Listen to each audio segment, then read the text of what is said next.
नमस्कार। Uttarakhand police constable भर्ती, जिसका सबको बेसब्री से इंतजार था, उसके नतीजे आ गए हैं। तो चलिए आज इन नतीजों को जरा गहराई से समझते हैं और देखते हैं कि आने वाले समय में उम्मीदवारों के लिए आगे क्या मौके हैं। एक बहुत बड़ा सवाल जो सबके मन में है वो यही है, और इसका जवाब हमें 2024-25 भर्ती के नतीजों में ही मिल जाता है। तो सबसे पहले इन्हीं रिजल्ट्स पर एक नज़र डालते हैं। तो जी, महीनों का इंतजार अब खत्म हो गया है। 2024 में जो भर्ती प्रक्रिया शुरू हुई थी, उसका फाइनल रिजल्ट आखिरकार हमारे सामने है। और ये कोई छोटी मोटी भर्ती नहीं थी। हम बात कर रहे हैं राज्य पुलिस बल में कांस्टेबल के पूरे 2000 पदों की। ये एक बहुत बड़ा आंकड़ा है। तो फिर कट ऑफ कितना गया? इसे समझने के लिए पहले ये जानना जरूरी है कि फाइनल स्कोर बना कैसे, इसका हिसाब किताब क्या है। यहाँ की चयन प्रक्रिया थोड़ी अलग है।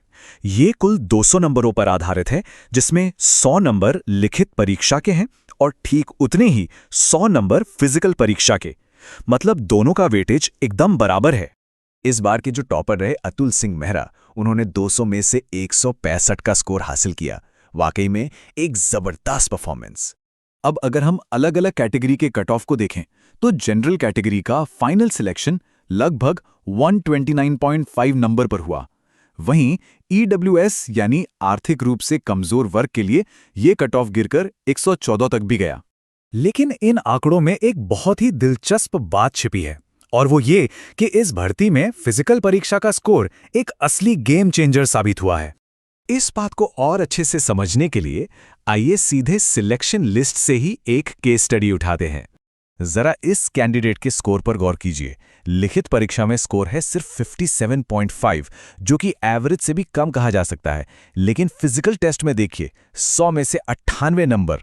ये कमाल का स्कोर है, और इसी की बदौलत इनका टोटल स्कोर 155.5 पर पहुंच गया और इन्होंने टॉप 100 में अपनी जगह पक्की कर ली। तो इससे क्या साबित होता है? बात बिल्कुल साफ है। अगर किसी की लिखित परीक्षा औसत भी रह जाए, तो भी फिजिकल में कड़ी मेहनत करके पूरी बाजी पलटी जा सकती है।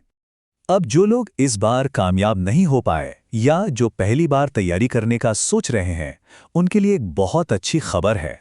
बात करते हैं अगली भर्ती की। 2026 में एक और भर्ती आने वाली है, जिसमें 2000 से भी ज्यादा पद होने की उम्मीद है, और ये पुरुष और महिला दोनों उम्मीदवारों के लिए होगी।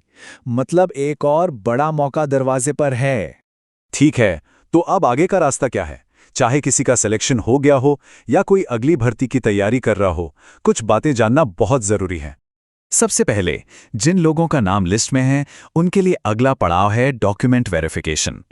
तो अपने सारे ओरिजिनल दस्तावेज बिल्कुल तैयार रखें। और जो लोग 2026 की भर्ती को अपना लक्ष्य बना रहे हैं, उनके लिए संदेश बिल्कुल साफ है। इंतजार मत कीजिए।